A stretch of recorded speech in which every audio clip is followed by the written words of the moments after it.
You are a Superman. You are a real fighter. আমি একদিন তোমার মতো রান করব পা। আমি তোমার মতো ফাইট করব। আমি তোমার মতো হব, পরশুরাম হব। ইয়েস বাবা, প্রত্যেককে হতে হবে, প্রত্যেককে অপরাধের বিরুদ্ধে দাঁড়াতে হবে।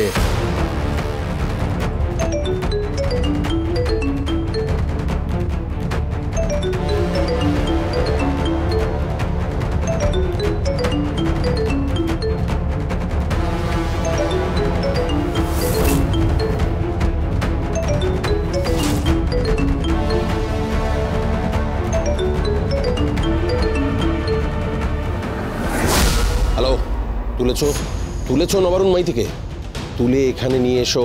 আই এম শিওর ও বীমা কোম্পানির এজেন্ট নয়, তুলে নিয়ে এসো। তুলে নেওয়ার জন্য কাউকে পাওয়া যাবে না কর্ণ চ্যাটার্জি। কে? পরশুরাম। পরশুরাম? হ্যাঁ, পরশুরাম। তুমি ওখানে? যুদ্ধ চলছে তো, এখনো 18 দিন শেষ হয়নি, কুরুক্ষেত্র শেষ হয়নি এখনো, আরো বাকি আছে, আরো 8টা দিন বাকি আছে, কোর্টে গিয়ে শেষ হবে কুরুক্ষেত্র। সেদিন মারবো কর্ণ তোমাকে সকলের সামনে, মুখোমুখি এসে কপালে গুলি করব তোমার কর্ণ যদি আর একটাও নিরাপরাধ মানুষকে মারার চেষ্টা করো।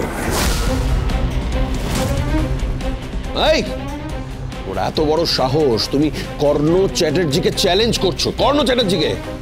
ক্ষমতা থাকলে সামনে এসো, দেখি তোমার কত ক্ষমতা। দেখতে পাবে কর্ণ চ্যাটার্জি, দেখতে পাবে, কারণ আমার মতন হাজারো একটা কমন ম্যান পরশুরাম এসে দাঁড়াবে তোমার সামনে। অপরাধের বিনাশ হবে আর পাপের বিনাশ হবে। আপাতত তোমার এই 4টে লোক আমার জিম্মায় রইল কর্ণ চ্যাটার্জি, আর তার সাথে রইল নবারুণ মাইতির নিরাপত্তার দায়িত্ব। Hello hello, damn it, damn ইট।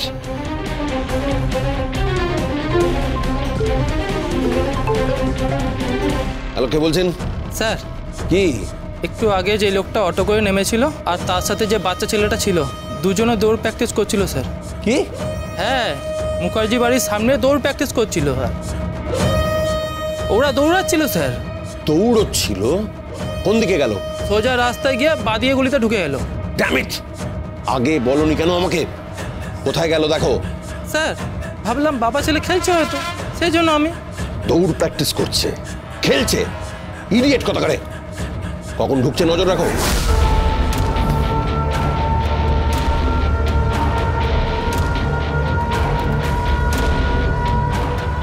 হ্যাঁ হ্যালো। হ্যালো কবির, শিবপ্রসাদ গাঙ্গুলি কোথায়? ও তো বেরোলো ক্লায়েন্ট মিটিংয়ে।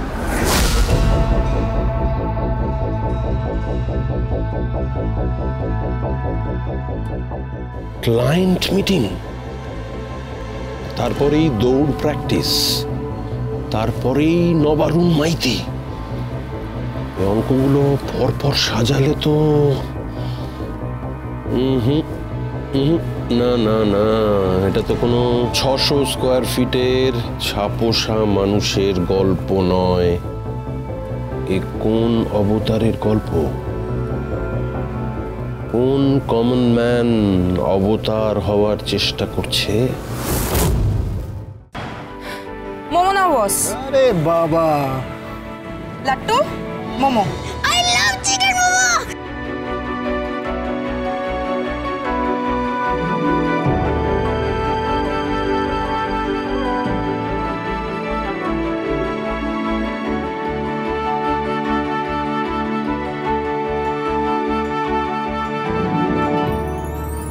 এই ছেলেটার জবাব নেই, এরকম অফিসার ডিপার্টমেন্টের গর্ব।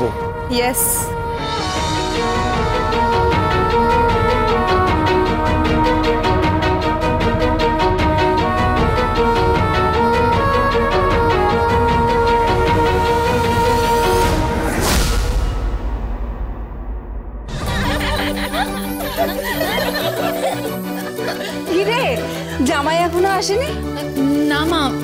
এখনো আসেনি। ক্লায়েন্ট মিট করতে গেছে। বীমা কোম্পানিতে তো আবার অনেক কনভিন্স করতে হয় না, ক্লায়েন্টের মাথা ভালো করে মুড়িয়ে, তবে না প্ল্যান বেচবে। প্লিজ ভদ্রভাবে কথা বলো তুমি। কারোর পেশা নিয়ে তুমি এইভাবে কথা বলতে পারো না। তুমি জানো তোমাদের কি ব্যবসা? কিভাবে টাকা আসে জানো তুমি? তুমি জানো তোমরা কিভাবে লোকদের মাথা মোড়াচ্ছ, কিভাবে তাবেদারি করো তুমি জানো? এসব কথা ঠিক হচ্ছে না। এভাবে ঝগড়া করছো কেন? বৌমনি তো ভুল কিছু বলেনি। এভাবে জিজুকে কেন ইনসাল্ট করা হবে? মিডল ক্লাস তো তাই, যারা এলিট ক্লাস তাদের গায়ে লাগে, চামড়ায় ফোসকা পড়ে যায়, তাই না? তা একটু পরে বই, সে তো পড়বেই। তোমরা এই বাড়িতে আসলে অটো করে দেখলাম, বাড়ির বাইরে দাঁড় করানো ইম্পোর্টেড কারগুলোর পাশে যেমন অটোটা বেমানান লাগে, ঠিক তেমনি এই বাড়িতে জামাই হিসেবে শিবপ্রসাদ গাঙ্গুলিকে বেমানান লাগে। কি হচ্ছে কি? এইসব কথা থাক প্লিজ। টোটিনি, এই কথার কিছু মনে করিস না, জাস্ট উড়িয়ে দে প্লিজ। এইভাবে ইনসাল্ট করো না। যতই হোক ও এই বাড়ির জামাই, ওকে মাথায় তুলে রাখা কথা। ওর একটা সম্মান আছে। আমরা যা ভুল ত্রুটি করেছি তার জন্য আমি ক্ষমা চাইছি। আমি যেভাবে চাই আমার মেয়ে জামাই ভালো থাকুক সেইভাবেই চাই। বৌদির মেয়ে জামাই বাচ্চাগুলো ভালো থাক, ওরা বাচ্চা কাচ্চা নিয়ে সুখে থাক। সে তো বুঝলাম, কিন্তু সে কোথায়? জামাই কোথায় গেল? ক্লায়েন্ট মিট করতে গেছে। সে তো যাবেই, সে তো ওকে যেতেই হবে, কারণ ছেলে মেয়েদের স্কুলের মায়না আছে, তাদের টিউশন ফিস আছে, তারপর আমাদের মাসকাবাড়ির জন্য টাকা লাগে, তাই ওকে যেতেই হবে। অবশ্য তোরা এসব বুঝবি না, বুঝতে চাইও না। থাক না ত্রিপর্ণা, থাক, এসব কথা থাক। কেন বারবার ওকে হার্ট করছো? টোটিনি, কিছু মনে করিস না রে।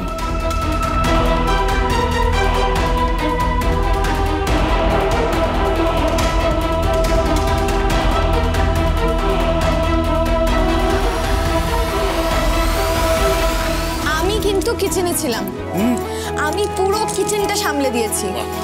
আর আমি ডাইনিং টেবিলটা খুব সুন্দর করে সাজিয়ে দিয়েছি, প্লেটগুলো সাজিয়ে দিয়েছি, গ্লাসেসগুলো সাজিয়ে দিয়েছি, আর খাবার সমস্ত খাবার সাজিয়ে দিয়েছি। এবার শুধু খাবার পালা। কিন্তু জামাইবাবু কোথায়? আজকে না আমি জামাইবাবুকে নিজের হাতে সার্ভ করব। তুমি নিজে সার্ভ করবে? দুই জামাইকে পাশাপাশি বসিয়ে সার্ভ করব।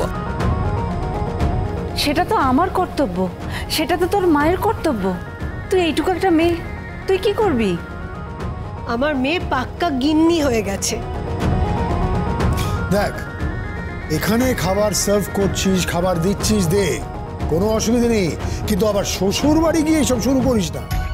খাবার সার্ভ করা, রান্না করা, বাথরুম পরিষ্কার করা, ঘর মোছা, কাপড় কাচা, এইসব আবার ওখানে করতে বসিস না, ওখানে করিস না।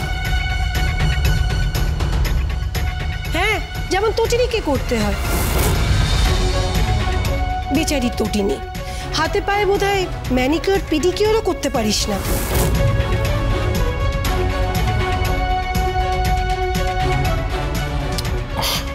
এসব কথা এখন থাক।